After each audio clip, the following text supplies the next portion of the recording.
అన్ని కిందకి రాలిపోతే ఎన్ని ఆకులు లెక్కెట్టమను. ఆ తర్వాత మళ్ళీ వసంత ఋతువు రాగానే ఆ మర్రి చెట్టుకు ఆకులు వస్తాయి. కొత్తగా వచ్చిన ఆకులు ఎన్నో లెక్కెట్టమను.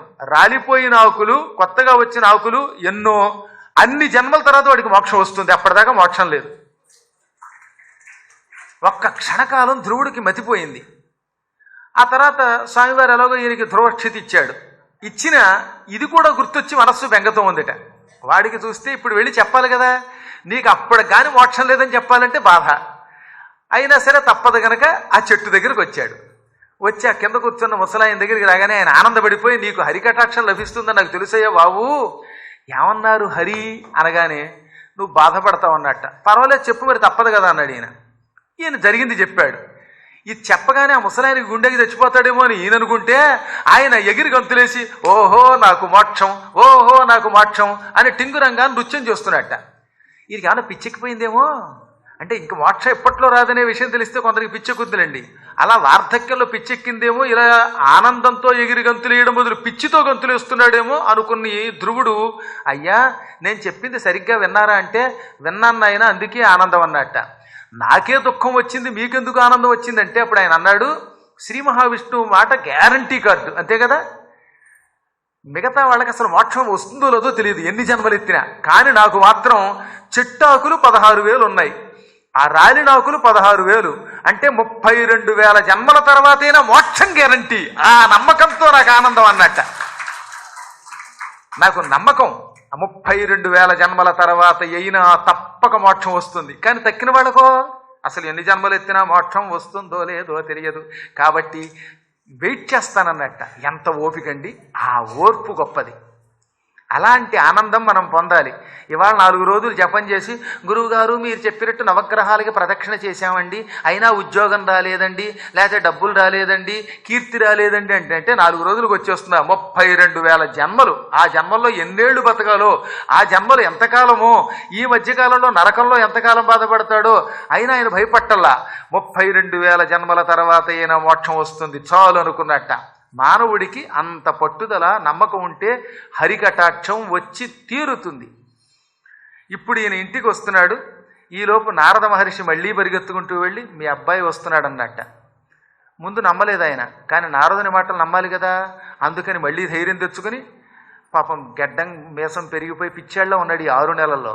అయినా సరే పరివారాన్ని వెంట పెట్టుకుని వచ్చాడు. భార్యలిద్దరినీ వెంట పెట్టుకుని అడవికి బయలుదేరాడు. దూరంగా వస్తున్న ధ్రువుణ్ణి చూడగానే చచ్చిపోయిన కొడుకు తిరిగి వచ్చినంత ఆనందం పొందాట.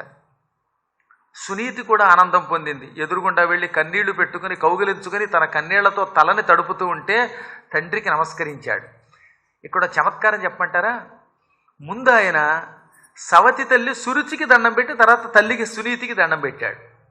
సురుచి సిగ్గుపడి, ఆయన నేను అన్న మాటలు మనస్సులో పెట్టుకోకురా అని బాధపడుతోంది. ఆవిడికి పశ్చాత్తాపం కలిగింది. కానీ ఆయన ఏమన్నాడో తెలుసా? అసలు ముందు నువ్వే నా తల్లివమ్మా అన్నాడు. ఎందుకో తెలుసా? కన్న తల్లి రుణం ఎలాగో తీర్చుకోలేము, కానీ శ్రీహరిని తపస్సు చేసి మెచ్చించమని నువ్వు అనకపోతే నేను తపస్సు చేసేవాడినా, హరి దగ్గరికి వెళ్ళేవాడినా? జ్ఞానులు అలా ఆలోచిస్తారు. అజ్ఞానులు అయితే అన్నాడు తెప్పావుగా, ఇప్పుడు వచ్చావా, నాకు హరికటాక్షం లభించింది, నువ్వు పో అంటారు. అలా అంటే ధ్రువుడు ఎందుకు అవుతాడు? ఆయన మహాత్ముడు.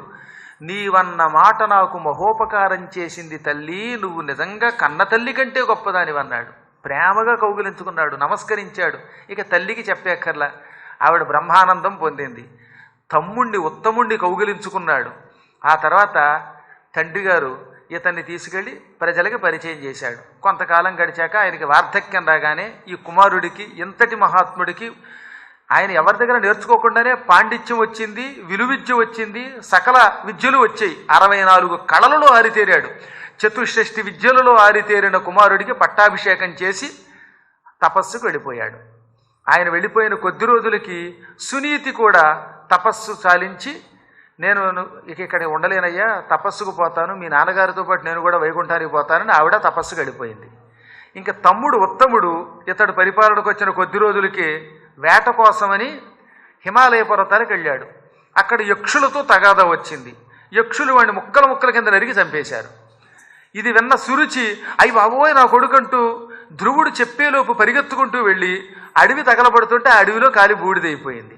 చూసారా, చిన్న పొరపాటు చేసిన శిక్షే తప్పదు. ఆవిడేమో కార్చిచ్చులో కాలిపోయింది. దాంతో ధ్రువుడికి దుఃఖం వచ్చి, కన్న తల్లి కంటే ఎక్కువ పెంచుకున్న నా సవతి తల్లి ఇవాళ కార్చిచ్చులో కాలిపోయింది. ఆవిడ కాలిపోవడానికి మూల కారణం నా తమ్ముడి చావు. నా తమ్ముడిని ఎంతో ప్రేమగా చూసుకున్నాను, అటువంటి తమ్ముడిని ఈ యక్షులు చంపుతారా అంటూ ఆగ్రహోదగ్రుడైపోయి ఒక గొప్ప రథమెక్కి ధనుస్సు ధరించి హిమాలయ పర్వతాలకు వెళ్ళి 10 సంవత్సరముల పాటు యక్షులతో ఘోర యుద్ధం చేసి యక్షుల్ని ఓచకోత కోసి పారేశాడు, నరికవతలు పారేశాడు. దాంతో యక్షులు మాయా యుద్ధం చేశారు. ఆ మాయతో ఆకాశమంతా నల్లని మబ్బులు వచ్చి రక్తం మాంసం చీము పడి ఇతను కనబడకుండా పోయాట. అంత కటిక చీకటిని మాయతో యక్షులు సృష్టించారు. దాంతో ఈ పైనున్న దేవతలు అందరూ కలిసి, సిద్ధపురుషులు కలిసి మను మను మని మను మను మని మనువు యొక్క మనుమణ్ణి మనుము మనుము అంటే జీవించు జీవించు అని దీవించి ఆయన దగ్గరకు వచ్చి, ఒరే నాయన నారాయణ కవచం చదువుకో, ఇదంతా పోతుంది అన్నారట మాయ. వెంటనే ఆయన నారాయణ కవచం చదివి నారాయణాస్త్రం ఎక్కువ పెట్టాడు. నారాయణాస్త్రం ఎక్కువ పెట్టగానే యక్షుల మాయలన్నీ పటాపంచలైపోయాయి. అప్పుడు ఆ అస్త్రాన్ని విడిచిపెట్టగానే అందులో నుంచి వేలు లక్షల బాణాలు కత్తులు వచ్చి యక్షుల యొక్క ముక్కులు కాళ్ళు కళ్ళు కీళ్ళు చెక్కి సర్వనాశనం చేసేసాయి. ఈ యుద్ధం ఇలా జరిగితే అసలు యక్షులు బతికేటట్టు లేరు. దాంతో స్వయంభవమనువు ఎక్కడో వైకుంఠంలో ఉన్నవాడు టక్కన తన భార్యా సమేతంగా కిందకి దిగొచ్చి, నాయన మనవడా, ఏమిటి ఈ అపచారం? నువ్వు విష్ణుమూర్తి యొక్క భక్తుడివి, విష్ణు భక్తులకి ఆగ్రహం ఏమిటి? ఎవడైనా ఎందుకు చస్తాడు? తన కర్మ వల్లే తాను చస్తాడు. నా మనవడు ఉత్తముడు, వాడు చచ్చిపోయాడనే బాధ నాకుందా? నాకు లేదు. ఎందుకు లేదు అంటే, ఈ పుట్టేవాళ్ళు పెరిగేవాళ్ళు చచ్చేవాళ్ళు కర్మఫలములు తప్ప ఎవరికి ఎవరితో సంబంధం లేదు. స్వయముగా నువ్వు ఆ ఉత్తముడు ఇద్దరూ నా రెండవ కొడుకైన ఉత్తానపాదుని సంతానమే. అయినా నాకు మీ మీద వ్యామోహము లేదు, వ్యామోహము లేకపోవడము లేదు. నువ్వు జ్ఞానివై ఉండాలి. ఉత్తముడనేవాడు తన కర్మవశాత్తు మానవ జన్మెత్తాడు. అతడు చేసిన కొన్ని అపచారముల వల్ల యక్షుల చేతిలో చచ్చిపోయాడు. చంపేవాడెవడు, చచ్చేవాడెవడు? చంపేది చచ్చేది అంతా పరబ్రహ్మమే. ఈ సృష్టిలో ఎవరికొవరు కూడా అపకారము చెయ్యలేరు, ఉపకారము చెయ్యలేరు. ఎవరినెవరూ చంపలేరు, బ్రతికించలేరు. అన్నిటికీ వారి వారి కర్మలే మూల కారణములు. అతడు తన కర్మను అనుభవించాడు. వాడి తల్లి కూడా కర్మ ఫలితం వల్లే కార్చిచ్చులో కాలిపోయింది. కార్చిచ్చులో కాలిపోయింది అనుకుంటున్నావు కానీ కాలిపోయింది ఆవిడ శరీరమే, ఆత్మ కాదు. ఆత్మకి నాశనం లేదు. పొరపాటును నిన్ను తిట్టిన పాపం ఆ శరీరంతో పోయి ఇప్పుడు హాయిగా స్వర్గసుఖాలు అనుభవిస్తున్నది. ఇక మీదట ఇలాంటి అపచారములు చెయ్యకు. భాగవతోత్తములు హరిభక్తులు ప్రశాంతంగా ఉండాలి. చంపడానికి మీదకొచ్చేవాడిని కూడా క్షమించేవాడు భాగవతోత్తముడు అంటే అనగానే వెంటనే ఈయన స్వయంభవమనువుకు నమస్కరించి అస్త్రాన్ని ఎక్కుపెట్టిన దాన్ని ఉపసంహరించాడు. అప్పుడు కుబేరుడు యక్షాధిపతి బయటకు వచ్చి ఇతన్ని కౌగలించుకుని దీవించి, నువ్వు విష్ణు భక్తుడివి, అందుకే నువ్వు యుద్ధం చేస్తుంటే నేను కలిగించుకోలేదు, నేను యుద్ధానికి రాకూడదు కనుక ఒక రహస్యం చెబుతా విను. ఒకప్పుడు ఈ యక్షులందరూ మహర్షి అయిన దుర్వాసునికి అపచారం చేశారు. అప్పుడు దుర్వాస మహర్షికి కోపం వచ్చి భవిష్యత్తులో ధ్రువుడి చేతిలో దుర్మరణం పాలైపోండని శపించాడు. ఆ శాపం వల్ల నువ్వు వాళ్ళని చంపావు. ఇప్పుడు వాళ్ళు మళ్ళీ బతుకుతారు. చంపేవాడు లేడు, చచ్చేవాడు లేడు. వాడు చావాలేదు, నువ్వు చంపాలేదు. ఇదంతా భ్రమ. కేవలం దుర్వాసుని శాపం వల్ల వాళ్ళంతా నీ చేతిలో ముక్కలు ముక్కలయ్యారు. నీ తమ్ముడు ఉత్తముడు కూడా ఊర్ధ్వలోకంలో సుఖంగా ఉన్నాడు.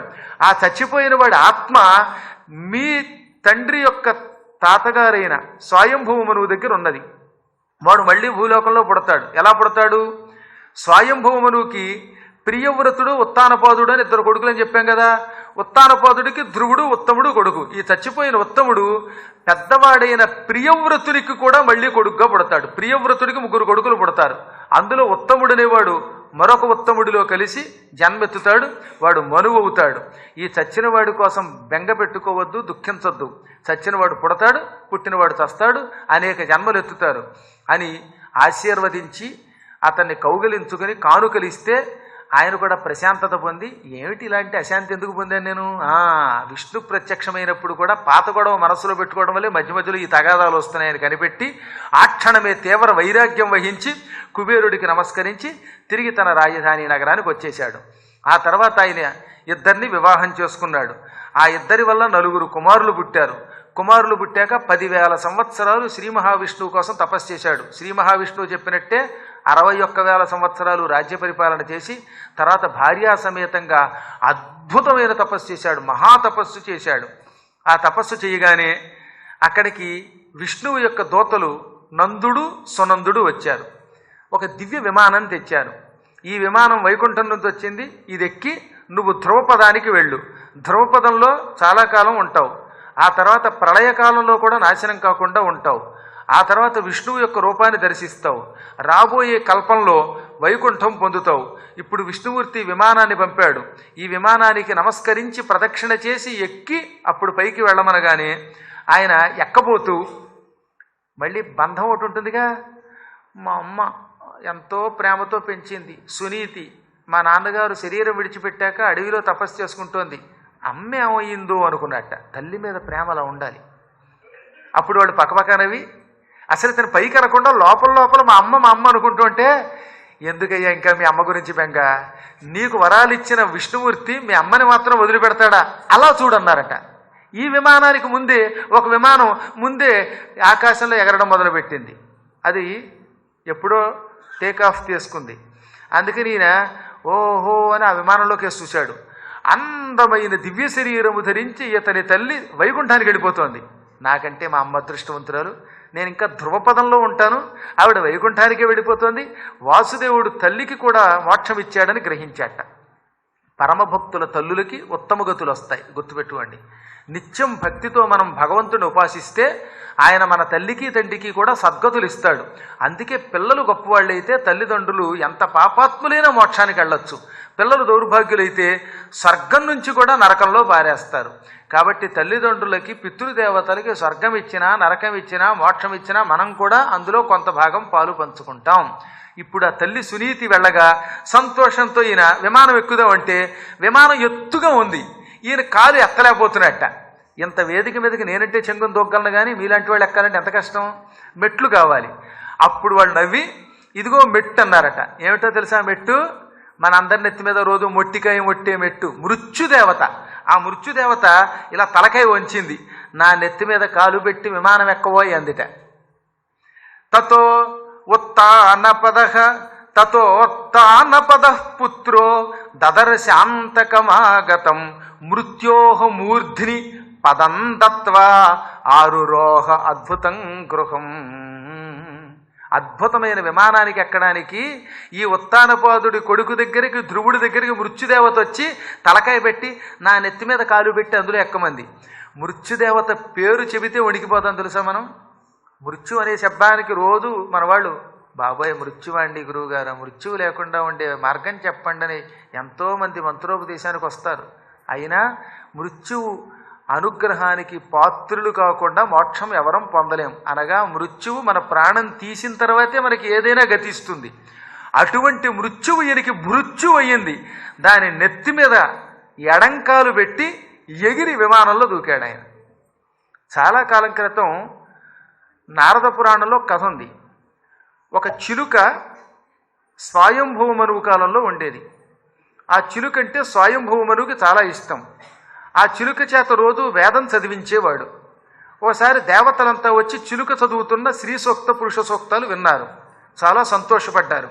పడ్డాక చిలుకని నీకేం కోరిక ఉంది అంటే, నాకు మరణము లేకుండా స్వర్గానికి శరీరంతో రావాలని కోరిక ఉంది అన్నది చిలుక.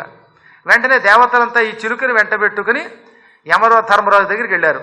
యమధర్మరాజా, ఈ చిలుక వేదం చదివింది, దేవతలమైన మేము దానికి వరం ఇద్దామనుకున్నాం, అదేమో బొందితో స్వర్గానికి రావాలంటోంది, కాబట్టి దానికి స్వర్గం ఇస్తావా అంటే యముడన్నాడు, స్వర్గం ఇచ్చే అధికారం నాకెక్కడుంది, ఇంద్రా నువ్వు స్వర్గం ఇయ్యి, కానీ ఇచ్చే ముందు మృత్యుదేవతకి చెప్పాలి, కాబట్టి ఒక్కసారి మృత్యువుకి చెప్పి, ఓ మృత్యువా ఈ చిలుకకి ప్రాణం తీయకు, ఈ చిలుకని శరీరంతో స్వర్గానికి పట్టుకెడతామని ఓ మాట చెప్పండి అన్నాడు. అనగానే ఇంద్రుడు మృత్యుదేవతని పిలిచాడు. ఆ మృత్యువుని చూడగానే చిలుక చచ్చిపోయింది, ప్రాణం పోయింది. ఇది నారద పురాణంలో గాథ. ఇంకా దాంతో దేవతలు ఆశ్చర్యపోయారు.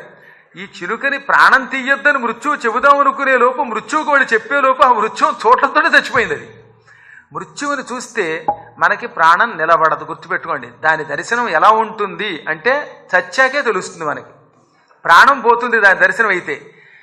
పొటాషియం సైనైడ్ అని ఒక విషయం ఉంది తెలుసా, ఆ విషం యొక్క రుచి ఎలా ఉందో ఎవడికి తెలియదు. ఎందుకని ఈ పొటాషియం సైనైడ్ నాలుక మీద తగిలాక వాడు చచ్చిపోతాడు. అందుకని దీని రుచి అని చెప్పలేడు. అలాగే మృత్యువు యొక్క దర్శనం అయ్యింది అంటే ప్రాణం పోవడమే. ఒక్క ధ్రువుడు మాత్రమే ఆ భృత్యువుని చేసుకుని నెత్తి మీద కాలు పెట్టి ఎగిరి విమానంలోకి వెళ్ళాడు. ఆయన అలా వెళ్ళిపోతూ ఉంటే దేవతలు పూలవర్షం కురిపించారు. యముడు ఆశ్చర్యపోయాడు. ఇంకా నారదాదులైతే వీణ వాయిస్తూ ఈ బర్హిషాదులు యజ్ఞం చేస్తూ ఉన్నప్పుడు ఆ యజ్ఞం దగ్గరికి వెళ్ళి, అసలు ఉత్తానపాదుడి కొడుకు ధ్రువుడు లాంటి వాళ్ళు ఎక్కడైనా ఉంటారా అండి? ఆయన ఎంత గొప్పవాడు, 5 ఏళ్ల వయస్సులోనే తపస్సు చేసి విష్ణు దర్శనం పొందాడు. మృత్యువు నెత్తి మీద కాలు పెట్టి మరీ ధ్రువపదానికి వెళ్ళాడు. భక్తుడంటే వాడే అని వీణ వాయించి అతని చరిత్ర పాటల కింద పురాణాల కింద చెప్పాట. అంతటి మహానుభావుడు ఈ ధ్రువుడంటే. ఈ చరిత్రని భక్తి శ్రద్ధలతో విన్న వారందరికీ కూడా మృత్యుభీతి ఉండదు, దుర్మరణం ఉండదు. హాయిగా శరీరం విడిచిపెడతాం. అనగా నా పురాణం విన్నవాళ్ళు విన్నట్టే కుర్చీలో కూర్చొని ప్రాణం విడిచిపెడతారు తప్ప గవర్నమెంట్ ఆసుపత్రిలో అడ్మిట్ అయ్యి ప్రాణం విడిచిపెట్టరు. ఇప్పుడు కాదు, 100 ఏళ్ళు నిండాక. మళ్ళీ ఇప్పుడు విడిచిపెడితే కొంపలు కొల్లేరైపోతాయి. 100 ఏళ్ళు నిండాక హాయిగా సుఖంగా శరీరం విడిచిపెడతారు. ఈ కథ విన్న పరీక్షిత్తు పులకించిపోయి ఆ తర్వాత వంశం ఏమైందన్నాడు. అయితే చెబుతున్నాను విను. ఆ ఉత్తానపాదుని యొక్క వంశంలో ధ్రువుడికి 2 కొడుకులు పుట్టారు. అందులో పెద్దవాడి కొడుకు చాలా ధర్మాత్ముడు. వాడికి ఒక కొడుకు పుట్టాడు. వాడికి అంగుడు అని పేరెట్టారు. ఈ అంగరాజు గారు పెళ్లి కోసం సంబంధాల కోసం వెళ్ళాడు. మంచి భార్య ఉంటేనే మంచి కొడుకు పుడతాడు, కుటుంబం బాగుంటుంది. భార్య పవిత్రురాలైతే, అంటే భర్తని రోజు కాల్చుకు తినకుండా ఉంటే సంసారం సుఖంగా ఉంటుంది అనుకున్నాడు ఆయన. అంటే అప్పట్లో కూడా గయ్యాళి భార్యలు ఉండేవారేమో బహుశా. కలియుగంలోనే కాకుండా అప్పట్లో కూడా భార్యాభర్తల్లో తగాదాలు ఉండేవి బహుశా. కాకపోతే కొంచెం తక్కువగా ఉండేవి. అందుకని ఈయన కొంచెం పతివ్రత అయిన భార్య ఎక్కడ దొరుకుతుందా అని వెతగ్గా మృత్యుదేవత పిలిచి, నా కూతురుందో అయి నా కూతురుని పెళ్లి చేసుకుంటావన్నట్ట. మృత్యుదేవత కూతురు ఆవిడ చాలా అందంగా ఉండదు. మృత్యుదేవత అంటే భయంకరంగా ఉంటుంది, నల్లగా ఉంటుంది. కానీ మృత్యుదేవత కూతురు మాత్రం తల్లి పోలిక కాదు, తండ్రి పోలిక కాదు, అందంగా ఉండేదిట. మృత్యుదేవత అంటే ఆడది కాదు సుమా. మృత్యుదేవత అంటే పురుష. ఆ నీళ్ళు నేనే పోసుకుంటానన్నాడు ఈయన. అంటే మృత్యుదేవత కాళ్ళు పట్టుకుంటే కూడా భయంగా ఉంది ఆయనకి. మొత్తం మీద మృత్యుపుత్రికని సునీతని పెళ్లి చేసుకున్నాడు. ఆ తర్వాత ఆయన దేవతల కోసం యజ్ఞం చేశాడు. ఆ యజ్ఞంలో దేవతలను ఆహ్వానిస్తే వాళ్ళు రాలేదట. దాంతో ఈయన తెల్లబోయాడు. ఓం ఇంద్రాయ స్వాహ, ఇంద్రాయ ఏదన్నా అవమానగానే ఇంద్రుడు రావాలి, ఇంద్రుడు ఎందుకు రాలేదు, వరుణుడు రావడం లేదేమిటి అని వెంటనే కులపురోహితుడు వశిష్ఠుడిని పిలిచి అడిగాడు. ఆయన చిరునవ్వు నవ్వి, నువ్వు పూర్వజన్మలో ఒక మహాపాపం చేసావు. పూర్వజన్మలో దేవతలు యజ్ఞములు దండగా అన్నావు. ఆ పాపం వల్ల ఈ జన్మలో నువ్వు యజ్ఞం చేస్తే దేవతలు నీ యజ్ఞంలోకి రావడం లేదు. దేవతలు లేరన్నాక ఎలా వస్తారు? అది పూర్వజన్మ పాపం. ఆ పాపం పోతే అప్పుడు నువ్వు చేసే యజ్ఞానికి దేవతలు వస్తారు అనగా, ఏమండి దేవతలు రావాలంటే పూర్వజన్మ పాపం పోవాలి కదా, పాపం పోవాలంటే యజ్ఞం చేయాలి కదా అంటే, అప్పుడు వాళ్ళు అన్నారు, ఒక్క యజ్ఞమునకు మాత్రం దేవతలు వస్తామని ప్రతిజ్ఞ చేశారు. ఆ యజ్ఞం పుత్రకామేష్టి. నీకు పిల్లలు ఎలాగో లేరు కదా, కాబట్టి ముందు నువ్వు పిల్లలు పొందడానికి పుత్రకామేష్టి చెయ్యి. పుత్రకామేష్టి యాగం ఎవడు చేసినా దేవతలు వస్తారు, పూర్వపాపాన్ని పరిగణలోకి తీసుకోరు. ఆ యజ్ఞం చేసి పిల్లవాడిని కనగానే యజ్ఞములోకి వచ్చిన దేవతల దర్శనం వల్ల నీ పూర్వజన్మ నాస్తికవాదం యొక్క పాపం పోతుంది. అప్పుడు నువ్వు మళ్ళీ యజ్ఞములు చేస్తే దేవతానుగ్రహం పొందుతావు, సంతానం పొందినట్టుంటుంది, పుత్రకామేష్టి వల్ల దేవతానుగ్రహం పొందినట్టుంటుంది. కాబట్టి నువ్వు పుత్రకామేష్టి చేయమనగానే మహానుభావులైన ఋషుల్ని పిలిపించి వారందరినీ అధ్వర్యులుగా పెట్టుకుని ఈయన పుత్రకామేష్టి యాగం చేశాడు. ఆ యాగం చేస్తున్నప్పుడు దేవతలు వచ్చారు. రాగానే ఈయన దేవతల్ని, మా మామగారు లాంటి బలమైన కొడుకునివ్వండి అన్నట్టు. అక్కడ కూడా కర్మయోగం అంటారు. దేవతలు కనపడితే ఏ విష్ణువు లాంటి కొడుకునో మహాత్ముడినో కోరుకోవాలిగా. ఈయన కర్మగాలి ఆ మామగారు కూడా యజ్ఞానికి వచ్చాడు. మామగారు యజ్ఞానికి వస్తే నాలాంటి మామగారు అయితే పర్వాలేదు, కానీ వచ్చినోడు మృత్యుదేవత. అందుకని ఆ మృత్యుదేవతను చూడగానే ఈయన బుర్ర కొంచెం చలించినట్టయి, ఆ మృత్యుదేవత మా మామగారు ఉన్నారే, ఆయన లాంటి బలము కలిగిన, ఆయన లాంటి బుద్ధి కలిగిన కొడుకునిమ్మన్నాడు. వెంటనే యజ్ఞపురుషుడు యజ్ఞగొండంలోంచి లేచి ఓ బంగారపు పాత్రతో పాయసం ఇచ్చి, ఈ పాయసం నీ భార్య తాగితే అచ్చం మీ మామగారి పోలికలున్నవాడు, బుద్ధులున్నవాడు కొడుకు పుడతాడు అని మాయమైపోయాడు. ఈ పాయసాన్ని భార్యకి ఇస్తే ఆవిడ గడగడ తాగేసింది. పోనీ అప్పుడైనా పాయసం తాగేటప్పుడు దేవుడికి నివేదన పెట్టడం కళ్ళకద్దుకోవడం లేదట. దశరథుడి భార్యలు ఎంతో పవిత్రంగా తాగారు స్నానం చేసి. ఈవిడ కంగారు పడి ఇదంతా మృత్యువు మహిమ ఇంతెందుకు, వాళ్ళ నాన్నగారు కనబడగానే తడబడిపోతూ ఈ పాయసం తాగింది. వెంటనే గర్భం ధరించింది. గర్భం ధరించి 6 నెలలలోనే కొడుకుని కన్నదట. ఎవడైనా 12 నెలలకో 10 నెలలకో కండం చూసాం, కానీ ఆవిడ 6 నెలలకే కొడుకుని కన్నది. ఆ కొడుకు మహాభయంకరాకారుడు బలవంతుడు పుట్టుకొచ్చాడు. వాడికి వేణుడు అని పేరు పెట్టారు. అంటే వేళ నిండకుండా పుట్టాడు కనుక వేణుడు అని పేరెట్టారు. వాడు చిన్నప్పటి నుంచిట పరమ బలవంతుడు. తాతగారి పోలికలు వచ్చాయి, మాతామహుడి పోలికలు వచ్చాయి. సబాలయేవ పురుష మాతామహమనువ్రత. వ్యాసుల వారు చెప్పారు ఈ శ్లోకంలో, మాతామహం అనువ్రత, తాతగారిని అనుకరించాట. మా తాతగారు ఎవరికైనా ఆయువు తీరగానే ప్రాణం తీస్తాడు, నేను ఆయువు తీరకుండానే ప్రాణం తీస్తా, తాతగారి కంటే 7 ఆకులు ఎక్కువ చదువుతాను అనుకున్నాడు. అందుకని చిన్నప్పుడే వాడు ఏం చేసేవాట, భయంకరమైన కృత్యాలు మొదలుపెట్టి ఆటలాడుకుంటున్న పిల్లల నెత్తి మీద బ్యాట్ పెట్టుకొని చంపేసేవాడు. వాళ్ళ నెత్తి మీద కర్ర పెట్టుకొని చంపేయడం, ఈడ్చుకుపోవడం, కాళ్లతోటి మెడ మీద వేసి ఒక తొక్కు తొక్కడం. చంటి పిల్లలు ఉంటారు కదా, వాడి వయస్సు వాళ్ళని కింద పడగొట్టి మెడ మీద కాలెట్టి ఒక తొక్కు తొక్కి చంపేయడం, వీళ్ళని తీసుకెళ్ళి నదిలో బారేసి చంపడం, ఇలా చేసేట. వాడు 5 ఏళ్ల వయస్సు వచ్చేసరికి 60,000 మందిని చంపాడు చిన్నపిల్లల్ని. అధర్మాంసోద్భవం మృత్యుం తేనాభవదధార్మిక అని భాగవతంలో చెప్పారు.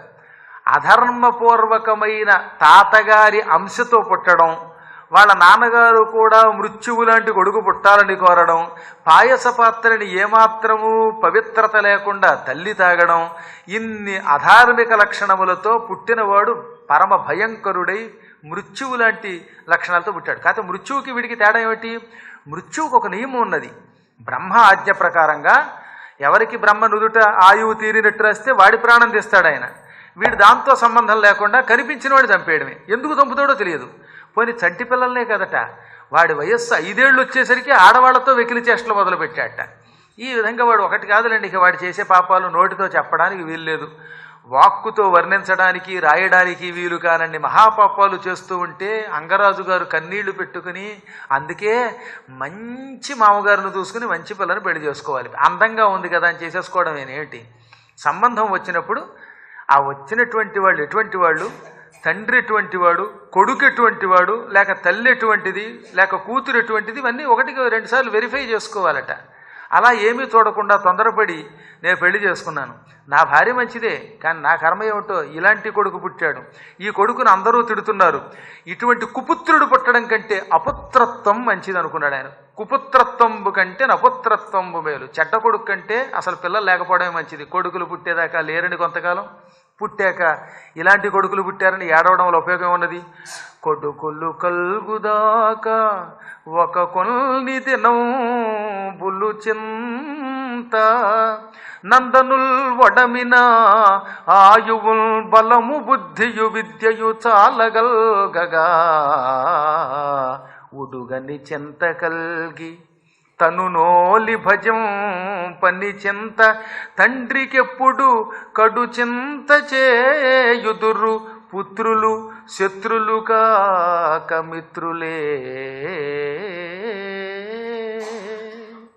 పిల్లలు లేకపోతే పిల్లలు లేరు అని ఏడుస్తాం. తీరా ఉపవాసాలు వ్రతాలు ఉపాసనలు చేయగా సంతానం కలిగితే ఈ కలిగిన సంతానానికి ఆయుర్దాయం ఉంటుందా లేదా, ఆయువుతో పాటు ఆరోగ్యం ఉంటుందా లేదా, బలం ఉంటుందా లేదా అని కొంతకాలం ఏడుస్తాడు. తీరా ఆరోగ్యం బాగుంది ఆయువు ఉన్నది అనుకున్నాక చదువు ఎలా ఉంటుంది అనుకుంటాడు. విద్య వచ్చాక బుద్ధి ఉంటుందా లేదా అనుకుంటాడు. బుద్ధి కూడా కలిగాక మంచి జీతంతో ఉద్యోగం వస్తుందా లేదా, సంపాదిస్తాడా లేడా అని కొంతకాలం ఏడుస్తాడు. సంపాదన మొదలుపెట్టాక మా కుర్రాడు మంచి పిహెచ్డీ చేస్తాడా లేదా, పిహెచ్డీ అయ్యాక మంచి పిల్ల వస్తుందా లేదా, పిల్ల వచ్చాక ఆ పిల్లని మానేసి మనల్ని చూస్తాడా లేదా, ఇదొక బెంగ. పెళ్లి చేసి చాలామంది మామగారులు చేసే పని ఏమిటో తెలుసా, కోడల్ని రానివ్వరు, కొడుకుని చాలా జాగ్రత్తగా విడిగా అట్టే పెడతారు. మహాభయంకరం. ఎన్ని లక్షణాలు. ఈ కొడుకు మనల్ని పూజిస్తాడో లేదో, ప్రేమిస్తాడో లేదో, అన్నం పెడతాడో లేదో, పెళ్ళాం వ్యామోహంలో పడి గంటుతాడేమోనని ఈ బెంగ. ఈ విధంగా తండ్రికి కొంతమంది కొడుకులు ఎప్పుడూ మహా అశాంతినే ఇస్తారు. అందుకని అలాంటి చింతని చేకూర్చి పెట్టే పుత్రులు శత్రువులు కాక మిత్రులా అనుకుని ఒక రోజున భార్యకి చెప్పకుండా, కొడుక్కి చెప్పకుండా, ప్రజలకి చెప్పకుండా, ప్రజలు తిట్టుకుంటున్న తిట్లు వినలేక రాత్రికి రాత్రి రహస్యంగా వెళ్ళిపోయి కొండ గుహల్లో తపస్సు చేసుకుని శరీరం విడిచిపెట్టాడు. పాపం మంత్రులు పౌరులు ఈ రాజుగారి కోసం ఎంత వెతికారో ఎక్కడ వెతికినా కనపడలేదట. ఆయన చివరికి వచ్చి వెనక్కి తిరిగి వచ్చి, అమ్మా సునీత, మహారాజు గారి దర్శనం కాలేదనగానే ఇంకెక్కడవుతుందిలే, ఆయనకి పిచ్చెక్కి పారిపోయాడు అనుకుంది పాపం ఆవిడ. ఈలోపు ఏం జరిగింది? ఎప్పుడైతే రాజు లేడో రాజ్యం అల్లకల్లోలం అయిపోయింది. కొత్తగా రాజు లేడు, ఉన్న రాజు పోయాడు, దొంగలు పెరిగిపోయారు. దొంగల వల్ల ప్రజలకి చాలా ఇక్కట్లు వచ్చాయి, యజ్ఞాలు పాడైపోయాయి. దాంతో ఋషులంతా కలిసి, వశిష్ఠాదులంతా కలిసి రాజు లేని రాజ్యం అరాచకమవుతుంది, దొంగలు పెరుగుతారు, ధర్మం ఉండదు, యజ్ఞములు జరగవు, స్త్రీలకి పిల్లలకి రక్షణ ఉండదు, ఏం చేద్దాం అనుకున్నారట. అప్పుడు వాళ్ళలో కొందరు అన్నారు, ఈ వేణుణ్ణే రాజుని చేస్తే పోలేదా, అంగరాజు గారు కొడుకుని అన్నారట. వాడు చిన్నప్పుడే దుర్మార్గుడు, మరి రాజు అయ్యాక ఎలా ఉంటాడు అంటే, రాజు అయ్యాక బుద్ధి మారపోతుందా? కొంతమంది పెళ్లికి ముందు, లేక పదవి రావడానికి ముందు, ఉద్యోగం రావడానికి ముందు, వయస్సు రావడానికి ముందు పాపాత్ములైనా వయస్సు వచ్చి బాధ్యత మీద పడ్డాక బుద్ధిమంతులు అవుతారేమో. తప్పదు, ఎవడో ఒకడు రాజు ఉండాలి కదా. అసలు బొత్తిగా గవర్నమెంట్ లేని దానికంటే దరిద్రపు గవర్నమెంట్ ఉన్నా చాలు కదా. అందుచేత వీడిని ప్రభువుని చేద్దామని వాడిని తీసుకొచ్చి సింహాసనం మీద కూర్చోబెట్టి కిరీటం పెట్టి అభిషేకించారు. చెప్పానుగా, అసలే వీడు క్రూరుడు, ఇప్పుడు చక్రవర్తి కూర్చున్నాడు భూమండలానికి. ఇంకా వాడు రాజవగానే మొట్టమొదటి చాటింపు ఏం వేశాడో తెలుసా? నయష్టవ్యం నదాతవ్యం నహోతవ్యం ద్విజా క్వచిత్ ఇతిన్యవారయద్ధర్మం భేరీ ఘోషేణ సర్వశః. యథాతథంగా అందంగా పోతన గారు ఈ శ్లోకానికి పద్యం రాశారు. సంస్కృతంలో న యష్టవ్యం న హోతవ్యం న దాతవ్యం ద్విజాహ క్వచిత్. దాన్నే ఎంత అందంగా రాశారంటే, దివ్యులు వెర్రగందగా పృథ్వీవ్యోమములగల భేరి వ్రేయించ అయష్టవ్యం అదాతవ్యం అహోతవ్యం వెప్రాయటం సుదాత్తధ్వనులన్. వాడు రాజు అయ్యి అవగానే భేరీలు పుచ్చుకొని, డప్పు అంటారు పూర్వంలో, టముకేసేవారు, డప్పు వాయిస్తూ టముకు అనమాట. ఏమని, ఒక ఆయన వచ్చి డుబుకు డుబుకు డుబుకు డుబుకు అని డప్పు కొట్టి భేరీ కొట్టి ఆ తర్వాత దండోరా వేసేవాడు. ఏమండోయ్ మార్కెట్లోకి మిరపకాయలు వచ్చాయోయ్, కేజీ 5 రూపాయలే అంటే వీళ్ళంతా వెళ్ళేవారు. ఇప్పుడు అవన్నీ పోయాయి. పోను అలా టముకేసి, మా చిన్నప్పుడు కూడా సంత వచ్చే ముందు టముకులు వేయటం, పంచాయతీ వాళ్ళు టముకు వేయించడం వినేవాళ్ళం. వీడు అలాగే డప్పులు ఇచ్చి టముకులు వేయించాట. ఏమని వేయించాడు? ఈ రోజు నుంచి నేనే విష్ణువుని, నేనే బ్రహ్మని, నేనే శివుణ్ణి. అసలు ఆ బ్రహ్మ విష్ణు మహేశ్వరులు ఎక్కడా లేరు, కనిపించరు, మీకు కనిపించే దేవుణ్ణి నేను. కాబట్టి మీరెవరూ కూడా యజ్ఞములు చెయ్యకూడదు, యజ్ఞములలో నెయ్యి వెయ్యకూడదు, ఎవరికి దానం చెయ్యకూడదు. ఎందుకంటే దానం చేయడం వల్ల అందరినీ సోమరిపోతులు చేస్తున్నాం అని. నా యష్టవ్యం నా దాతవ్యం నా హోతవ్యం అంటే యజ్ఞం చెయ్యరాదు, దానం చెయ్యకూడదు, యజ్ఞంలో నెయ్యి పొయ్యకూడదు, చెరువు వెయ్యకూడదు. ఇదిగో విప్రులారా, సోమరిపోతులే యజ్ఞములనే పేరుతో డబ్బు సంపాదిద్దాం అనుకుంటున్నారేమో, జాగ్రత్త. యజ్ఞాలు చేశారా మీ తలకాయలు తీసేస్తాను. నా లోకంలో నాస్తికవాదమే, పక్కా పచ్చి కమ్యూనిస్టులం మేము అన్నాడు వాడు. ఆ రోజుల్లో కూడా ఇలాంటి దౌర్భాగ్యులు ఉన్నారు. ఈ విధంగా వాడు అలా భేరీ వేయించగానే దేవతలు తెల్లబోయారు. ఇక్కడ యజ్ఞాలు జరగకపోవడం వల్ల దేవతలకు ఆహారం వెళ్ళదు కదా. యజ్ఞాలు జరిగితే ఈ ఆహారం దేవతలకు వెడుతుంది, నెయ్యంతా ఇంద్రాయ స్వాహ అంటే ఇంద్రుడికి వెడుతుంది. ఇప్పుడు దేవతలకు ఆహారం లేదు, వాళ్ళు చిక్కిపోయారు. దాంతో వర్షాలు కురవలేదు, కరువు మొదలైపోయింది. దాంతో ఋషులు కంగారు పడ్డారు. ఈ వశిష్ఠాదులంతా కొరివితో నెత్తికొక్కున్నట్టు అయింది మనకి. ఈ దౌర్భాగ్యుడు పాపాత్ముడని తెలుసుండి కూడా వీడిని రాజును చేయడం ఏమిటి, వీడికి అనవసరంగా ఓట్లేసి నెగ్గించాం, కొంప ముంచేసుకున్నాను రా బాబోయ్ అని ఏడ్చారు. ఏడ్చి సర్లే ఏం చేద్దాం, ఓసారి దగ్గర కడదాం, నచ్చ చెబుదాం, వింటాడు, వినకపోతే అప్పుడే చూద్దాం అనుకుని ఈ మొత్తం ఋషులంతా కలగాపులగంగా కట్టగట్టుకుని ఒక రోజున వాడు నిండు సభలో సింహాసనం మీద కూర్చునుండగా వెళ్ళి, రాజా నీకు శుభం కలుగ్గాక అన్నారు. వాడు పొగరుగా తలెగరేసి, మీరు దీవిస్తేనే శుభమా అంటే మీరు దీవించకపోతే నాకు శుభం రాదా, నేను ఎప్పుడూ శుభమే పొందుతాను, ఎందుకు వచ్చారో చెప్పండి సోమరిపోతు విప్రుల్లారా అన్నాడు. ఈ మధ్యన ఒకడు దరిద్రుడు, కంచె ఇంటి పేరు కలిగిన వాడు, విప్రులంతా సోమరిపోతులు అన్నాడే, వీళ్ళకి నాయకుడు వాడు. వాడు ఏమన్నాడు, సోమరిపోతులారా ఎందుకు వచ్చారనగానే వెంటనే ఆయన ఏం చేశారు, వాళ్ళంతా తెల్లబోయి ఇదేంటారు వీడు రావడంతో హార్ష్గా మాట్లాడుతున్నాడు అనుకుని, అయినా మనం పని మీద వచ్చామనుకుని, నాయన నువ్వు రాజువి అంటే విప్రస్వరూపుడివి, విష్ణుస్వరూపుడివి, జ్ఞానివి, మీ వంశం వాళ్ళు ఎటువంటి వాళ్ళు, నువ్వేమిటి నాస్తికవాదం ఏమిటి, అజ్ఞానం ఏమిటి, యజ్ఞములు లేకపోతే లోకాలు నశిస్తాయి, ఈ సృష్టి అంతటిని జ్ఞానమే రక్షిస్తున్నది, ఆ జ్ఞానమే వేదం అంటే, వేద మార్గంలో నడుచుకో, అందరూ ప్రజల్ని ప్రేమించు, ఈ ప్రజలంతా విష్ణు స్వరూపులు, అందరూ సమానమే అనగా ప్రజలు సమానమా, అలా అయితే వీళ్ళంతా రేపటి నుంచి పనులు చేయడం మానేస్తారు, సేవకుడు సేవకుడే, నేనే అన్నాడు. మళ్ళీ నచ్చ చెప్పారు, యజ్ఞం చేయరా బాబు అని. యజ్ఞం ఎందుకు చేయాలండి, యజ్ఞంలో నెయ్యేస్తే దేవతలు ఏమన్నా మనకు కనబడి తీసుకుంటున్నారా, మీరనే విష్ణు ఉన్నాడా, అసలు మీకు రహస్యం చెప్పనా, మీరు నన్ను ఏమని పొగిడారు, మహారాజా అన్నారు, రాజు అంటే ఏమన్నారు మళ్ళీ మీరే, నా విష్ణు పృథివీపతి, విష్ణువు కానివాడు రాజు కాడు అన్నారు. నాకు నెత్తి మీద కిరీటం పెట్టినప్పుడు మహారాజా నువ్వు విష్ణు స్వరూపుడివి, విష్ణువు కాకపోతే పదవి రాదు, కాబట్టి నువ్వే విష్ణువు అన్నారు. పదవిలో ఉన్న విష్ణువు నేను, విష్ణువు నేను నాకు దానం చేయడం మాని, నాకు నైవేద్యం పెట్టడం మాని, నా కోసం యజ్ఞం చేయడం మాని, నాకు దండలు వేయడం మాని, విగ్రహాల పూజ చేస్తారేం, విగ్రహారాధన చేస్తారేం అన్నాడు ఆయన. ఈ రోజు నుంచి నన్నే పూజించండి, నా నెత్తి మీదే కిరీటం, నాకే పువ్వులు, నా పాదాలకే అభిషేకం, నాకే నైవేద్యం, అసలు యజ్ఞం చేసేటప్పుడు నన్ను కూర్చోబెట్టి ఓం వేనాయ స్వాహ అనండి, నాకు వీలుంటే తింటాను లేదా మీకు పెడతాను అనగానే మహారాజా ఇంకొకసారి ఆలోచించు అన్నారు వాళ్ళు. ఆలోచించమన్నారా, మిమ్మల్ని చించేస్తానన్నాడు. దాంతో వాళ్ళకి మండిపోయింది. ఈ మూర్ఖుడిని క్షమించకూడదనుకుని అందరూ కలిసి తమ కమండల జలం చేత్తోకి తీసుకుని మృత్యుంగృహీత అని చల్లారు. ధామ్మని చచ్చిపోయాడు ఒక దెబ్బకి వాడు. కాబట్టి మహానుభావులైన ఋషులకు కోపం వస్తే నీళ్లు తెలితే చచ్చిపోతారు, మళ్ళీ వేరే ఇంకెక్కడి నుంచి ఆయుధం ఎక్కర్లా, మిగతా మతాలకు మళ్ళీ బాంబులు పెట్టక్కర్లా. సరైన తపశ్శక్తి ఉన్నవాడు నోటితో ఒక్క ముక్కంటే ఢామ్మని చచ్చిపోయారు వాడు. ఇప్పుడు వాడు చచ్చిపోగానే ఆ శవాన్ని చూచి సునీత వచ్చి అయ్యో నాయన ఎంత పని జరిగిందిరా, నీవు ఈ స్థితి పొందుతావని నాకు తెలుసురా, నా మాట వినలేదని ఏడ్చి, ఆవిడ దగ్గర మహిమ ఉన్నది గనక శవం మాత్రం కుళ్ళిపోకుండా రోజు మంచం మీద పడుకోబెట్టి కొడుకోహోయ్ కొడుక అని ఏడ్చేది. ఆవిడ మహిమ ఎంత గొప్పదంటే శవం మాత్రం కుళ్ళిపోకుండా చేసిందట, వాడు నిద్రపోయినట్టే ఉండేవాట. ఈ విధంగా కొద్ది రోజులు ఆవిడ ఏడుస్తూ గడిపింది. చచ్చిన కొడుకును పెట్టుకుంది, భర్త గారు ఏమయ్యాడో తెలియదు, సింహాసనం ఖాళీగా ఉంది, పోనీ చచ్చేవాడికి పెళ్ళవలేదు, పెళ్ళి పెటాకులు లేకుండానే చచ్చిపోయాడు వీడు. ఈ స్థితిలో ఉండగా ఎప్పుడైతే రాజుగారు లేడని తెలిసిందో దాంతో దొంగలు విజృంభించారు. జనాలంతా దొంగల కింద మారిపోయారు. దొంగలు ఊళ్ళు పంచుకోవడం మొదలెట్టారు. ఆడవాళ్ళకి భద్రత లేదు, సామాన్లు పట్టుకుపోయారు. ఇష్టం వచ్చినట్టు దేశం అంతా అల్లకల్లోలం అయిపోయింది. దాంతో భూదేవి దొంగలు ఈ హింస తట్టుకోలేక విత్తనములన్నీ భూగర్భంలోకి మింగేసింది. దాంతో భూమి మీద ఎడారైపోయింది. విత్తనాలు లేవు, వరిధాన్యాలు లేవు, గోధుమలు లేవు, ప్రియంగులు లేవు, ఏమీ లేవు, చెట్లు లేవు, పళ్ళు లేవు, నదులు నీళ్లు లేవు. నేలంతా ఒక్క ముక్కలో చెప్పాలంటే ఎడారిగా మారిపోయింది. భూమండలం అంతా క్షామంతో క్షేమం లేకుండా అయిపోయింది. ఋషులంతా ఆలోచించారు, భూదేవి సస్యశ్యామలంగా ఉండవలసిన ఆవిడ నాశనం అయిపోయింది. పంటలు లేవు, దొంగలు పెరిగిపోయారు.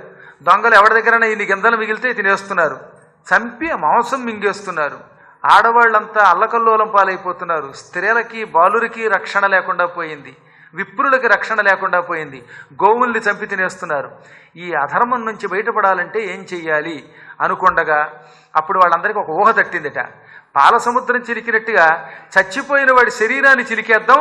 వాళ్ళమ్మ సునీత చచ్చిన వేణుణ్ణి కుళ్ళిపోకుండా మంచం మీద పడుకోబెట్టి శవాన్ని రక్షిస్తోంది. ఆ శవాన్ని చిలికి కొత్త సృష్టి చేద్దామని ఋషులంతా వచ్చారు. సునీత వచ్చి మళ్ళీ ఎందుకు వచ్చారు, చచ్చిన వాడిని తగలబెట్టడానికా అంది. లేదమ్మా, వాడి నుంచి కొత్త వాడిని సృష్టిస్తాం, వాడు కూడా నీకు కొడుకే అవుతాడు అనగానే సంతోషపడి అయితే వీడి శరీరము నుంచి మరొక ప్రాణిని సృష్టించండి అంది. అప్పుడు వాళ్ళు ముందేం చేశారు, తొడని చిరికారు. ఆ తొడలో ఇంత సన్నని కవ్వం పట్టుకొచ్చి ఆ కవ్వాన్ని తొడలో గుచ్చి పెరుగు చిరికినట్టుగా గిర్రుని చిరికి మంత్రాలు చదివారు. కానీ పాపాత్ముడు అవడం వల్ల వాడు ఇంకా వాడి పాపం పోకపోవడం వల్ల ఈ దుర్మార్గుడు ఈ బ్రాహ్మణ శాపానికి గురి చావడం వల్ల ఘోర నరకంలో ఉన్నాడు. అటువంటి వాడి శరీరం నుంచి ముందెప్పుడు పాపాలే పుడతాయి. అందువల్ల తొడలోంచి నల్లని శరీరంతో, పొట్టి చేతులతో, పొట్టి కాళ్లతో, పెద్ద పొట్టతో, నెత్తి మీద ఏకలతో ఒకడు పుట్టాడు. వాడు భయంకరకరంగా ఉన్నాడు. వాడి జుట్టు ఎర్రగా రాగి రంగులో ఉంది. వాడు ఏడుపుతూ వచ్చి బయటికి, ఏమండి నా పేరేంటండి, నేనేం చేయనండి అన్నట్ట. ఒరే మేము మంచి కుర్రాడు పుడతాడు అనుకుంటే దౌర్భాగ్యం నువ్వు పుట్టావురా అని వాళ్ళు ఏం చేశారు, నిషీద అంటే కూర్చో కూర్చో అన్నారు. నువ్వేం చేయకుండా ఉంటే చాలు. నీ రూపము నిన్ను చూస్తే మాకు భయం వేస్తోంది. చచ్చిపోయిన మీ నాన్నలాగే నువ్వు కూడా పాపాలు చేస్తావేమోనని భయం. అందుకని ఏమీ చేయకుండా నిషీద అంటే కూర్చో అనగానే, ఓహో అయితే నా పేరు నిషాదుడు అన్నమాట. నిషీద అనగానే వాడు నా పేరు నిషాద అనుకుని, మీరు కూర్చోమన్నా కూర్చోనుగా, అడవికి పోతున్నా అని అడవిలోకి పోయి జంతువులను వేటాడుకుంటూ అప్పటి నుంచి నిషాద కులాన్ని సృష్టించాడు. వాళ్లే నిషాదులు అనే పేరుతో అడవిలో వేటతో బతికేటటువంటి పోయేవాళ్ళు అయిపోయారు. ఇక ఆ తర్వాత చేతులు చిరికారట వీళ్ళు. ఈ పాపం ఎప్పుడైతే పోయిందో వీడి శరీరం ఈ ఋషుల యొక్క స్పర్శ వల్ల పవిత్రమయ్యింది. ఇంతకు పూర్వం ఆ పాపాత్ముడి శరీరం చాలా దరిద్రపు శరీరం, ఎందుకని శాపానికి గురయ్యాడు గనక. కానీ వీళ్ళు కవ్వం పుచ్చుకుని వాడిని ముట్టుకోవడం వల్ల కొంత పాపం పోయింది. ఇప్పుడు శరీరం శుద్ధి అయ్యింది. ఆ శుద్ధైన శరీరం దగ్గరకు వచ్చి కుడి చేతిని ఎడమ చేతిని మంత్రజలం చల్లి ఇటు ఇటు కవ్వం పెట్టి చిరికారు. కుడి చేతి వైపు నుంచి అందమైనటువంటి పురుషుడు పుట్టాడు. ఎడమ చేతి నుంచి ఒక స్త్రీ పుట్టుకొచ్చింది. అదిగో ఆ కుడి చేతి నుంచి పుట్టినటువంటి వాడికి పృథత్వం వల్ల అంటే చిలకడం వల్ల పుట్టడం వల్ల పురుతువు అని పేరు పెట్టారు. వైన్యుడు, వేణుడి కొడుకు గనక వైన్యుడు, చిలకడం వల్ల పుట్టడం వల్ల పృథు చక్రవర్తి, విష్ణుమూర్తి యొక్క అంశతో పుట్టాడు ఆయన విష్ణుమూర్తి. ఎడం వైపు నుంచి బంగారపు రంగుతో లక్ష్మీదేవి తన కళ్ళతో పుట్టుకొచ్చింది. ఆవిడ లక్ష్మీదేవి అన్నమాట. ఈ విధంగా పృథు చక్రవర్తి లక్ష్మీదేవితో కలిసి పుట్టాడు. ఈ ఇద్దరికి పెళ్లి చేసి, మీరిద్దరూ విష్ణువు లక్ష్మి, మీరు ఈ భూమండలాన్ని ధర్మబద్ధంగా పరిపాలించండి అనగానే వెంటనే దేవతలంతా పరుగు పరుగునొచ్చి విష్ణుమూర్తి తన కళ్ళతో అంశతో పుట్టాట అని ఆ దంపతులిద్దరిని సింహాసనం మీద కూర్చోబెట్టి పూజించారు. గంధర్వులు వచ్చారు, ఇంకా వందిమాగధులు వచ్చారు. నువ్వు ఆది విష్ణువి, నారాయణుడివి, ధర్మమూర్తివి, దాతవి అంటూ ఉంటే ఆగండి అన్నాడు ఆయన. అసలు పుట్టి పావు గంట కాలేదు, మీరు నన్ను స్తుతిస్తున్నారు. మీరు స్తోత్రాలు ఎవరిని చెయ్యాలి? మంచి పనులు చేసిన వాడిని, ధర్మాత్ముణ్ణి. అసలు నేను ఎవరినో నాకే తెలియడంలా, అన్నీ ఎరిగినా పరమాత్ముడు అలాగే అంటాడు. ఒక వ్యక్తి ఏ పురాణము చెప్పకుండానే మొట్టమొదటిసారి ఈ పురాణం వేదిక మీదకి వచ్చాడు అనుకోండి, ఆయన పురాణం చెబుతాడు అని ఎలా పొగుడుతారు? ఓ 40 రోజులు చెప్పాక అప్పుడు ఇష్టమైతే బాగుందండి అంటారు, లేదా దిక్కుమాలవాడు 40 రోజులు చంపాడురా అంటారు. కాబట్టి అసలు ఏమీ పని చేయకుండా నన్ను ఎందుకని ఇలా మీరు స్తుతిస్తున్నారు అనగానే అప్పుడు వాళ్ళు పకపకానవి, మహాత్మా నువ్వు ఇంత పూర్వం చేసినవి నీకు తెలుసున్నా తెలియనట్టు నటిస్తున్నావు, పోన్లే జరిగినవి మాకెందుకు, నీ విష్ణుమూర్తి యొక్క అవతారాలు మేము పొగడం, ఇప్పుడు ఏం చేస్తావో పొగుడుతాం, మేము పొగిడినట్టు నువ్వు చేస్తావు అని వాళ్ళు ఏమన్నారట, నువ్వు ఈ భూమికి రాజు అవుతావు, ఆ తర్వాత క్షామంతో ఉన్న భూమిని క్షేమం కోసం యజ్ఞం చేసి ఆనందపెడతావు, భూదేవి నిన్ను చూచి పారిపోతుంది, ఆవిడను గోవుగా చేస్తావు, ఆవిడ నుంచి విత్తనములు సారము అన్నీ పిండుతావు, భూమిని మళ్ళీ సస్యశ్యామలం చేస్తావు. 10,000 సంవత్సరాలు ఈ లక్ష్మీదేవి కళగా పుట్టింది, ఈ కళతో కలిసి పరిపాలన చేస్తావు, అధర్మాన్ని నాశనం చేస్తావు, నువ్వు రస్యమేధ యాగాలు చేస్తావు, ఇంద్రుణ్ణి శిక్షిస్తావు, అందరికీ ధర్మం ఇస్తావు, నీ కాలంలో ఎక్కడా వర్షాలు లేకపోవడం ఉండదు అని జరగబోయేదంతా పొగిడారు. అయితే మీరు చెప్పినట్టు అవుగాక అని అప్పుడు దేవతలందరికీ ఈయన కానుకలు ఇచ్చాడు. కానుకలు ఇచ్చి ప్రజల్ని పిలిచి మీకేం కావాలని అడిగాడు. భూలోకంలో ఉన్న ప్రజలు అన్నారు, ఏం కావాలో మమ్మల్ని చూస్తే మీకు తెలియటం లేదా అండి, 8:45 అవుతోందండి, కడుపు కరకరలాడిపోతోందండి, తిండి లేక అల్లాడిపోతున్నామండి, మీ నాన్నగారు వేణుడి కాలంలో అంతా క్షామమేనండి, భోజనం లేదు, భూమి మీద విత్తనాలు లేవు, పంటలు లేవు బాబోయ్ అనగానే అప్పుడు ఆయన హరిప్రసాదం ఉండగా భోజనానికి లోటేమిటన్నాడు. వెంటనే శ్రీహరి కదా మరి ఆయన, అందుకని దానికా అదైతే మీకేం పర్వాలేదు, మీకు కావలసింది మంచి భోజనమే కదా, అవునండి అయితే భోజనం పెడతానని వెంటనే భూదేవిని పిలిచాడు. భూదేవి ఎక్కడున్నా వచ్చి వీళ్ళందరూ ఆకలి అంటున్నారు, భోజనం పెట్టంటే భూదేవి వీడు కూడా వాళ్ళ నాన్నలాంటి వాడేమో అనుకుని పలకలేదు. భూమి ఎక్కడున్నామన్నాడు ఆయన, పలకలేదు. దాంతో ఆయనకి మండింది. వెంటనే వైకుంఠం నుంచి విమానం తెప్పించి ఆ విమానం ఎక్కే విమానానికి 4 వేదాలు 4 గుర్రాలుగా కట్టి స్వయంగా రథం తోలుకుంటూ ఒక ధనుస్సు పుచ్చుకుని ఈనాడు ప్రజలు కోరుతున్న ఇంతమంది ఆకలితో అల్లాడుతున్న అన్నం పెట్టక విత్తనములు సారము కడుపులో దాచుకుని మంచినీడు లేకుండా చేస్తావా? అటువంటి దానివి నువ్వు భూమివి కాదు, నువ్వు పాపాత్మురాలివి. నిన్ను శిక్షించి నరికి వీళ్ళకి అన్నం పెడతాను అనగానే భూదేవి వణికిపోయి ఆవు రూపం ధరించి తెల్లని ఆవుగా మారిపోయి ఒకటే పరిగెత్తడం మొదలెట్టింది. ఈయన ఆవు వెనకాతల బాణం ఎక్కువ పెట్టి పడ్డాడు. నిజంగా ఈయన తెలుసుకుంటే ఒక దెబ్బతో ఆవుని పడగొట్టలేడా? కానీ ఆవుని బెదిరించి తరమడం మొదలెట్టాడు. ఆవు అటు పరిగెత్తింది ఇటు పరిగెత్తింది, బ్రహ్మ దగ్గరికి వెళ్ళింది రక్షించమంది. బ్రహ్మ అన్నాడు, నిన్ను తరిమేది విష్ణుమూర్తి, నేనేం చేస్తాను అన్నట్ట. కైలాసానికి వెళ్ళింది. శివుడు అన్నాడు, ఇది మీరు తెరుచుకోవాలి, మధ్యలో మమ్మల్ని లాక్కండి అన్నాడు ఆయన. అప్పుడు ఆవిడ మళ్ళీ తిరిగి వచ్చి, ఓ పృథు చక్రవర్తి, నువ్వు విష్ణుమూర్తి కళవి, నాకు అర్థమయ్యింది. లక్ష్మీ స్వరూపుడవై జన్మించావు, నేను ఆడదాన్ని, నన్ను రక్షించమంటే నువ్వు స్త్రీవైతే నిజంగా రక్షించేవాడిని. కానీ నువ్వు స్త్రీలా ప్రవర్తించలేదు. స్త్రీ అంటే ఎవరు? తల్లి. తల్లి ఏం చెయ్యాలి? బిడ్డలు ఆకలి అంటే అన్నం పెట్టాలి. ఇదివరకు పాపం జరిగినా ఆ పాపాన్ని క్షమించి వీళ్ళని పోషించవలసిన బాధ్యత నీది కాదా? ఎంతమందిని చంపేటప్పుడు నువ్వు తల్లిగల అవుతావు. అందుకే గోరూపంలో ఉన్నప్పటికీ నువ్వు భయంకరమైన సింహాని కంటే క్రూరమైన దానివి.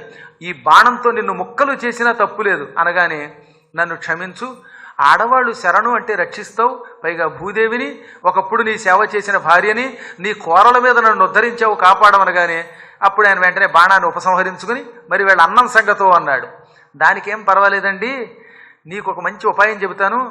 నేను ఈ పాపాత్ముల మీద కోపంతో విత్తనాలు జలము భూసారం మింగేశాను. అదంతా భూమి గర్భం లోపలికి వెళ్ళిపోయింది. అది పైకి తేవడం నా వల్ల కాదు. కక్కి బయటికి తెస్తే అది బాగుండదు. కాబట్టి నేను గోవు రూపం ధరిస్తాను. నువ్వు ఒక మంచి దూడని పక్కన పెట్టు. దూడ 2 గుటకలు వేసాక అప్పుడు ఆ దూడని పక్కకి లాగి మీకేం కావాలో అది కోరుకుని పాలు పిండితే ఆ పాలల్లోంచి మీరు కోరుకున్న వస్తాయండి. వెంటనే నేనేం చేశాడు, అయితే నువ్వు గోవుగా ఇక్కడే ఉండని మనువుని, స్వయంభువు మనువుని పిలిచి, ఓయ్ మనువు, నువ్వు చిన్న దూడగా మారిపో అన్నట్ట. అప్పుడు ఆయన చిన్న దూడగా మారగానే ఈ దూడను వదిలారు. ఈ దూడ పొదుగు దగ్గరికి చేరి టిక్కు టిక్కు అని తలకాయలు ఆడించి పాలు తాగింది. దూడ పాలు తాగితే అప్పుడు ఆవులు బాగా పాలిస్తాయి. ఎప్పుడైనా ఆవు పాలు పెతకాలంటే అందుకే ముందు దూడను వదలాలి. దూడకి ఇవ్వకపోతే మనకి మిగిలేది పేడే, పాలు రావు. అందుకని దూడ తాగాక అప్పుడు ఆయన పక్కకి లాగి వెంటనే ఆ 4 స్తనాలు పుచ్చుకుని ప్రజల కోసం గోధుమల వంటి ధాన్యములు పితికాడు, ఆవాల వంటి వాటిని పితికాడు, పప్పులు పితికాడు, ఉప్పులు పితికాడు, కూరగాయలు పితికాడు, పళ్ళు పితికాడు, భూమికి కావలసిన సారం పితికాడు. ఆ సారం నేల మీద పడి ఒక చోట నల్లరేగడి నేలగా, ఓ చోట ఎర్రరేగడి నేలగా, ఒక్కో చోట పాలు సరిగ్గా పడకపోతే ఇసుక కిందే చవిటి నేలలు ఉంటాయి కదా కొన్ని చోట్ల, అలాంటి వాటిగా మారాయి. ఒక ప్రాంతం మాత్రం పాలు పితికినా సరే ఆ ప్రాంతం పవిత్రం కాక, చిచ్చి ఇక్కడ దుర్మార్గులు పుట్టుగాక అని ఆ ప్రాంతాన్ని ఎడారిగా అట్టేపెట్టాడు. అదనమాట ఇప్పుడు అరబ్ కంట్రీస్. ఆవు పాల యొక్క ప్రభావం అక్కడ లేదు. అందుకే వాళ్ళకి గోవుల మీద కోపంతో గోమాంసం తింటారు. ఈ విధంగా మొత్తం మీద గోవు యొక్క పాల ద్వారా అన్ని రకాలైనటువంటి ఫల ఔషధ మూలాలన్నీ పితికాడు ఆయన. అప్పుడు దేవతలు వచ్చి, మీ మానవులకైనా మాకు కూడా కావాలంటే, మీకేం కావాలంటే యజ్ఞఫలములు కావాలి అన్నారట వాళ్ళు. అప్పుడు ఇంద్రుణ్ణి దూడం చేసి ఆ తర్వాత దేవతలు పిలిచి యజ్ఞమునకు కావలసినవి కల్పవృక్షాలు మొదలైనవన్నీ పితికించాడు. ఇప్పుడు మహానుభావులు పాతాళలోకవాసులు రాక్షసులు వచ్చారు, మాకు కూడా కావాలన్నారు. అప్పుడు ప్రహ్లాదుడిని దూడగా చేసి, నాయనలారా మీరు పితుక్కోండి అంటే అప్పుడు ప్రహ్లాదుడు దూడగా వచ్చి రాక్షసుల్ని మనకు కావలసిన పదార్థాలు పెతకండి అంటే వాళ్ళు ప్రహ్లాదుడు పక్కకి తప్పుకోగానే మాకు మద్యం మాంసం అని పితికారట. చెప్పాగా ప్రహ్లాదుడు రాజైనా బుద్ధే అంచేత వాళ్ళకేవో మధ్యాదులు వచ్చాయి. ఇలా ఎవరికి కావలసినవన్నీ పితృదేవతలు, దేవతలు, సిద్ధులు, గంధర్వులు అందరూ అన్నీ పితుక్కున్నారు. ఒక్క కుబేరుడు మాత్రం బంగారం, వెండి, నవరత్నాలు, ధాతువులు ఇవి పితుక్కున్నట్ట. అందరూ అన్నీ పితుక్కున్నాక అప్పుడు భూదేవి మళ్ళీ గోరూపం విడిచిపెట్టి భూమిగా మారిపోయింది. అప్పుడు భూదేవికి మళ్ళీ అందరూ పూజలు చేశారు. భూమి మీద నదులు ప్రవహించాయి, సస్యశ్యామలం అయ్యింది, వ్యవసాయాదులు మొదలయ్యాయి, దొంగలందరినీ పృథువు శిక్షించాడు. మళ్ళీ కృతయుగంలో స్వయంభూమను ఆరంభకాలంలో ఎలా ఉన్నదో అలా ధర్మం 4 పాదాలా నడిచింది. అపూర్వ రీతిలో ఈ పరిపాలన సాగింది. మరిన్ని అత్యద్భుతమైన, రేపు విష్ణుమూర్తి వృషభుడనే పేరుతో పుట్టబోతున్నాడు. ఆ వృషభావతారం, ఆ తర్వాత ఇంకా అత్యద్భుతమైన కథలు కొన్ని ఉన్నాయి. జడభరతుడి కథ, ఇలాంటి అనేక దివ్య కథలతో రేపు మళ్ళీ 8వ రోజు కలుసుకుందాం. అప్పుడే 7 రోజులు ఒక సప్తాహం వెళ్ళిపోయింది. ఇంకా మనకి మిగిలినటువంటి 33 రోజులు సద్వినియోగం చేసుకుందాం. మళ్ళీ రేపు కలుసుకునేదాకా 6:20 కల్లా వచ్చేయండి. చక్కగా గురుస్థుతి చేసుకుని మొదలు పెట్టుకుందాం. స్వస్తి ప్రజాభ్య పరిపాలయంతాం న్యాయ్యేన మార్గేణ మహీం మహిషాః గోబ్రాహ్మణేభ్య శుభమస్తు నిత్యం. లోకాః సమస్తాః సుఖినో భవంతు.